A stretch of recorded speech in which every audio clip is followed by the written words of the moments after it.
अस्सलाम वालेकुम, कैसे हो दोस्तों। मैं उम्मीद करता हूँ आप खैरियत से होंगे। दोस्तों, ज़िंदगी आगाज़, अंजाम और इम्तहान का नाम है।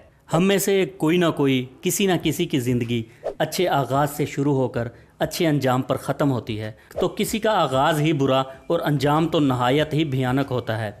हमारी ज़िंदगी में बहुत सारे ऐसे लोग होते हैं जिनमें कई लोग जो बहुत अच्छे खूबियों के मालिक तो कोई बहुत बुरे ख्यालात के मालिक होते हैं, मगर उम्मीद सहर की तमन्ना लेकर उठना ही हमारा मकसद होना चाहिए। ज़िंदगी में जीते जी कुछ ऐसा कर लें जो हमेशा याद रह जाए, क्योंकि आपके मरने के बाद दो ही बातें होंगी। या आपकी ज़िंदगी बहुत सारे लोगों के लिए एक सबक या फिर अफसोस की दास्तान, मगर दो ही बातें होंगी। या आपका कोई मोहसन आपके अच्छे इक़दाम की तारीफ़, या आपका दुश्मन आपकी बुराइयों के अंबार लगाता रहेगा, मगर बातें हमेशा दो ही होंगी।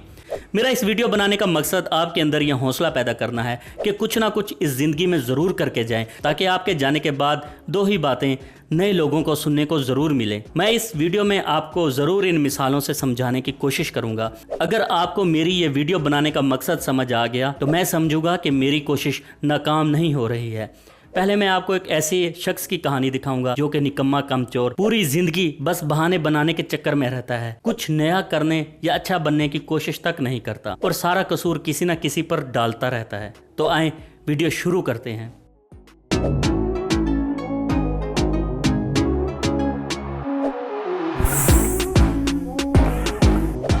फौज में भर्ती के लिए एक कैंप लगा तो एक दोस्त ने दूसरे दोस्त से कहा, यार फ़ौज में भर्ती आई है, क्या ख्याल है, चलें? यार मुझे शर्म आती है। शर्म? इसमें शर्म कैसी? यार अगर हम भर्ती हो गए तो दो ही बातें होंगी, या तो हम दौड़ लगाएंगे या फिर ट्रेनिंग करेंगे। और अगर हमने दौड़ लगाई तो ठीक है, अगर ट्रेनिंग की तो दो ही बातें होंगी, या तो हमें यूनिट में रखेंगे या फिर बॉर्डर में भेज देंगे। यूनिट में भेजें तो फिर ठीक है, अगर बॉर्डर में भेजें तो फिर दो ही बातें होंगी, या तो अमन रहेगा या फिर जंग रहेगी। अगर अमन रहा तो ठीक है, अगर जंग हुई तो दो ही बातें होंगी, या हम उन्हें मारेंगे या वो हमें मारेंगे। हम उन्हें मारें तो ठीक है, अगर उन्होंने हमें मारा तो फिर दो ही बातें होंगी।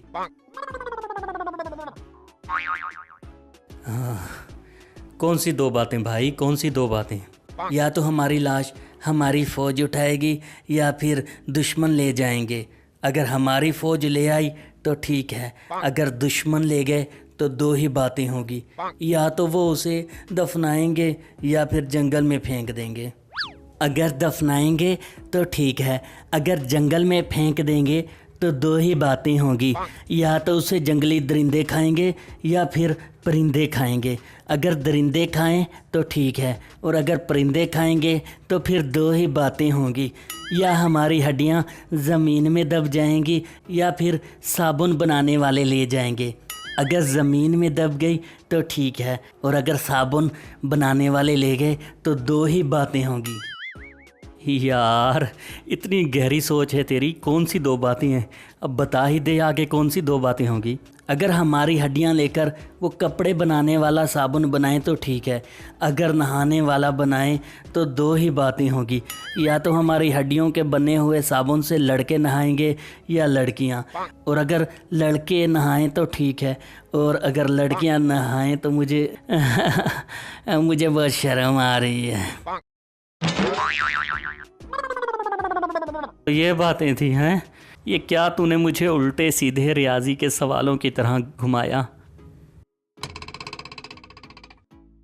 जी दोस्तों, दो ही बातों का मकसद आप समझ ही गए होंगे। अब मैं आपको एक ऐसे इंसान की ज़िंदगी भी दिखाना चाहूँगा जिसने बहुत कोशिश की, मगर वो भी ज़िंदगी भर नाकाम रहा, मगर दो ही बातें होंगी। चलें तस्वीर का दूसरा रुख भी देखते हैं, दूसरी वीडियो शुरू करते हैं। हाँ बेटा सुनाओ, जॉब इंटरव्यू देने गए थे, क्या बना? पापा मैं थक गया हूँ, मैं बहुत थक गया हूँ पापा। आप और खुदा गवाह है, मैंने बहुत कोशिश की मगर मुझे नौकरी नहीं मिली। मेरी सारी मेहनत, मेरी सारी लगन पर पानी फिर गया।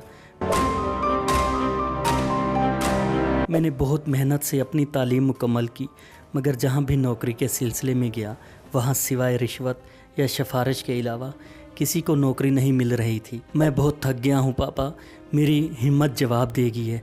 मुझे मुझे मुझे बरसों मेरे सारे ख्वाब चिकनाचूर हो गए पापा। मैं हार गया हूँ पापा, मैं हार गया हूँ। तो तुम हार गए हो? नहीं बेटा, तुम नहीं हारे। तुम्हें किसने कह दिया कि तुम हार गए हो? अच्छी तालीम का मकसद नौकरी हासिल करना हरगिज़ नहीं है।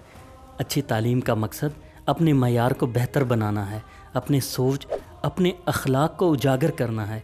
तुम एक अच्छे इंसान हो, अपनी तालीम से दूसरों के दिल मुनव्वर कर सकते हो। तुम अपने बच्चों के लिए एक बेहतर और काबिल दीद वालिद हो सकते हो। तुम बहुत अच्छे हो, तुम नहीं गिरे बेटा। गिरे हुए तो वो लोग हैं बेटा जो बुरे कामों में पड़ जाते हैं, किसी का नुकसान करते हैं। तुम ऐसे नहीं हो बेटा, तुम बहुत अच्छे इंसान हो। नौकरी नहीं मिली तो क्या हुआ? क्या हुआ बेटा? इस दुनिया में लाखों लोगों को नौकरी नहीं मिलती, तो क्या वो नहीं जी रहे? आज नहीं तो कल। मगर याद रखना बेटा, तुम एक अच्छे इंसान जाने जाओगे। लोग तुम्हारी मिसाल दिया करेंगे, तुम्हारी मिसाल बहुत सारे लोग दिया करेंगे।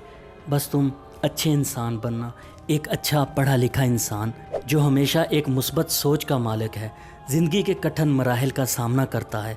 मुझे उम्मीद है तुम मेरी बात समझ गए होगे और मायूसी के इस दलदल में धंसने की बजाय उम्मीद की नई सहर बनकर उभरोगे। मैं तुम्हें ज़िंदगी में बस एक अच्छा इंसान देखना चाहता हूँ, और अच्छा इंसान हमेशा अच्छे लफ्ज़ों में ही याद रहता है। खुदा तुम्हें लंबी उम्र दे, मगर याद रखना, तुम्हारे जाने के बाद दो ही बातें होंगी, या तुम बहुत अच्छे इंसान थे या तुम एक नाउम्मीद बुरे इंसान। और मुझे पूरा यकीन है कि तुम एक अच्छे इंसान हो और अच्छे ही रहोगे। शुक्रिया पापा, शुक्रिया, आपने मेरा दिल बहुत बड़ा कर दिया। आपके इन अल्फाजों ने मुझे एक नई ज़िंदगी दे दी। जियो जियो जियो बेटा, जियो मेरे लाल।